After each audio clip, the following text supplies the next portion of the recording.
दिग्गज आदिवासी नेता महेंद्रजीत सिंह मालवीय की कांग्रेस में संभावित वापसी को लेकर बयानबाजी तेज हो गई है। उदयपुर से भाजपा सांसद मन्ना लाल रावत ने इस मुद्दे पर तीखा तंज कसते हुए साफ कहा है कि इस वापसी से बीजेपी को नहीं बल्कि भारत आदिवासी पार्टी यानी बाप को असली खतरा है। सांसद रावत ने दो टूक कहा कि बीएपी कोई स्वतंत्र राजनीतिक ताकत नहीं बल्कि कांग्रेस की ही टीम है। उनका दावा है कि मालवीय की घर वापसी से कांग्रेस अपने पुराने आदिवासी वोट बैंक को फिर से साधने की कोशिश करेगी और इसका सीधा नुकसान बीएपी को उठाना पड़ेगा। मन्ना लाल रावत ने यह भी जोड़ा कि वागड़ और मेवाड़ अंचल में भाजपा पूरी तरह मजबूत है, संगठन जमीन पर खड़ा है और जनता प्रधानमंत्री नरेंद्र मोदी के नेतृत्व और विकास कार्यों के साथ है। उन्होंने कांग्रेस और उसके सहयोगी दलों के बीच चल रहे इस सियासी म्यूजिकल चेयर को जनता से जुड़ा मुद्दा मानने से इनकार कर दिया।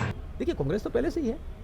कांग्रेस की अपने एक लंबे राजस्थान में जानते हैं कि लंबे समय पर उनकी सरकार रही है। कांग्रेस का तो विचार पहले भी था, इसमें कोई नयापन नहीं है। हाँ, ये जरूर है कि बीएपी तो मुझे लगता है इसमें अब खत्म हो जाएगी, क्योंकि कहीं ना कहीं ये रचना सारी है। मीडिया के माध्यम से जानकारी आ रही है कि बीएपी में बड़ी घबराहट है। उनके बांसवाड़ा डूंगरपुर का जो लोकसभा चुनाव हुआ था उसमें उसका गठबंधन था और उन्होंने देखा होगा कि आपने 84 का जो था उसमें भी एक हिडन एजेंडा उनका चल रहा था। ये सारी बातें जो चल रही थी मुझे लगता है अब नहीं चलने वाली है। और आपने ये भी देखा होगा कि बागीदोरा का जो उपचुनाव हुआ था उसमें भी कांग्रेस और बीजेपी मिलकर लड़ी थी।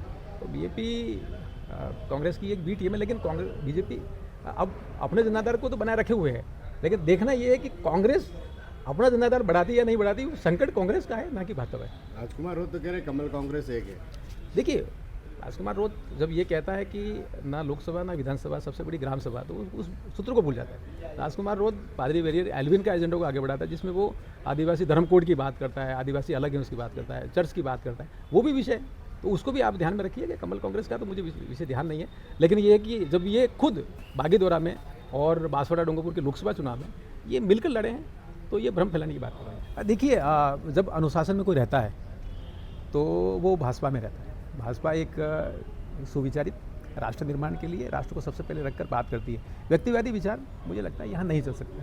किसी अपनी आकांक्षा है कि हाँ मुझे सत्ता ही चाहिए, मुझे पद ही चाहिए, तो मुझे लगता है उसके लिए तो थोड़ा धैर्य रखना चाहिए था। लेकिन अब उनकी अपनी आकांक्षा है, उनके अपने विचार हैं, उनको अपना सोचना है। लेकिन महत्वपूर्ण बात यह है कि जो वागड़ है उसमें भाजपा बहुत महत्वपूर्ण पोजीशन पर है, पूरी ताकत के साथ है, अपना जनाधार वहाँ बना हुआ है, कोई बात नहीं है, कोई नुकसान नहीं है। बस ये ज़रूर है कि एक चर्चा हुई, इससे ज़्यादा कुछ नहीं। उनका कहना था कि वे जिस सोच के साथ आए थे कि डबल इंजन की सरकार है, लेकिन वहाँ काम ही नहीं हो रहा। देखिए, डबल इंजन की सरकार में एक उदाहरण बताऊँ, धरती आबा जनजाति उन्नत ग्राम अभियान 79,000 करोड़ की योजना है। मुझे लगता है स्वतंत्र भारत में जनजाति क्षेत्र के विकास के लिए, जनजाति के विकास के लिए इससे बड़ी कोई योजना नहीं आई।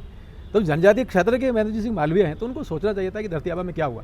और हमने संवाद किया है, हमने बातें की है, हमने केंद्र की 25 योजनाओं पर पूरा एक विमर्श किया है, उसकी रचना बनाई, रूपरेखा बनाई। उस ब्लूप्रिंट का एक परिणाम हुआ है कि राजस्थान को एक राष्ट्रपति पुरस्कार भी अभी धरती आबा में मिला है। एक उदाहरण के माध्यम से कह रहा हूँ, विषय चल रहे हैं, लेकिन राजनीतिक महत्वाकांक्षा यदि कहीं आ जाती है तो मुझे लगता है वो एक विचारणीय है।